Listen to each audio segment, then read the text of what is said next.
வணக்கம் நண்பர்களே. சற்று முன் கிடைக்கப்பெற்ற மிக முக்கியமான செய்தி ஒன்று வெளியாகி உள்ளது.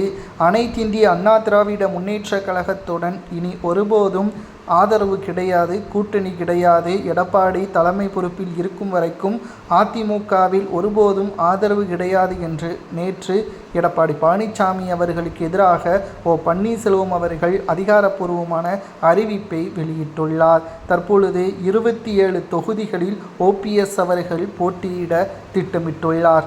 நண்பர்களே, புதிய பார்வையாளர்களாக இருந்தீங்கன்னா மறக்காம நமது சேனலுக்கு ஒரே ஒரு சப்ஸ்கிரைப் பண்ணி பக்கத்தில் உள்ள பெல் பட்டனை மட்டும் கிளிக் பண்ணிருங்க.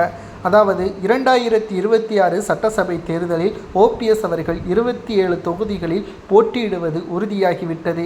எந்த கட்சியுடன் கூட்டணி, தனித்து போட்டியிடுகிறாரா என்ற பல்வேறு கேள்விகளும் சமூக வலைதளங்களில் முன்வைக்கப்பட்டு வருகிறது.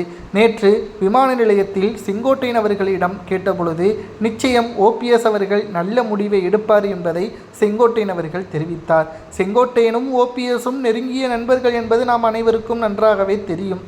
தாவேகாவுடன் கூட்டணி வைத்தால் மட்டும்தான் ஓபிஎஸ்ஸின் எதிர்காலம் என்பது கிடையாது. திமுகவுடன் கூட்டணி வைத்தால் அதிமுகவிற்கு துரோகம் செய்ததன் காரணமாகத்தான் தற்பொழுது நாங்கள் அவரை விலக்கி வைத்தோம். தற்பொழுது அவர் எங்கே இணைந்திருக்கிறார் என்பது பார்த்தீர்களா என்பது அதை வைத்து எடப்பாடி அரசியல் செய்யக்கூடும். இதனால்தான் எடப்பாடி பழனிசாமி அவர்களை தோல்வி அடைய வைக்க வேண்டும் என்பதற்காக ஓபிஎஸ் அவர்கள் அரசியல் எதிர்காலத்தை கருத்தில் கொண்டு விஜய் அவர்களுடன் கூட்டணி வைப்பதற்கான பேச்சுவார்த்தையும் நடைபெற்று வருகிறது. குறிப்பாக தென் மாவட்டங்களை மட்டும்தான் ஓபிஎஸ் அவர்கள் குறிவைக்கப் போகிறார். ஆட்சி அதிகாரத்தில் ஓபிஎஸ் அவர்களது ஆதரவு விஜய் அவர்களுக்கு தேவை. மேலும் தென் மாவட்டங்களில் இருக்கக்கூடிய ஆதரவுகள் தான் ஆட்சி அமைக்கக்கூடிய அதிகாரம் எந்த கட்சிக்கு அமையும் என்பதை பொறுத்து, தென் மாவட்டத்தில் வரக்கூடிய தொகுதிகளின் வெற்றி வாய்ப்பை பொறுத்து தான் அமையும். 25 தொகுதிகளுக்கு மேலாக ஓபிஎஸும் அவரது ஆதரவாளர்களும் வெற்றியடைந்தால் ஓபிஎஸ் அவர்கள் துணை முதல்வர் பதவி கேட்டாலும் கிடைக்கும். அதே சமயம் அமைச்சர்கள் பதவி கேட்டாலும் கிடைக்கும். 27 தொகுதிகளில் பன்னீர்செல்வமும் அவரது ஆதரவாளர்களும் தேர்தலில் போட்டியிடுவது உறுதிதான் என்ற தகவல் தற்பொழுது கிடைக்கப்பெற்றுள்ளது.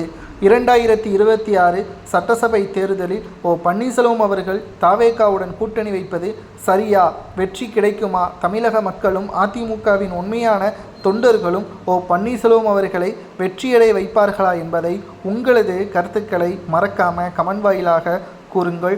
இதுபோன்ற அரசியல் செய்திகளை தெரிந்து கொள்ள நமது சேனலுக்கு மறக்காமல் சப்ஸ்கிரைப் பண்ணிருங்க. செங்கோட்டையன் அவர்கள் எப்படியாவது ஓபிஎஸ்ஐ அதிமுகவுடன் கூட்டணி வைப்பதற்கான முயற்சியில் ஈடுபட்டு வருவதும் குறிப்பிடத்தக்கது.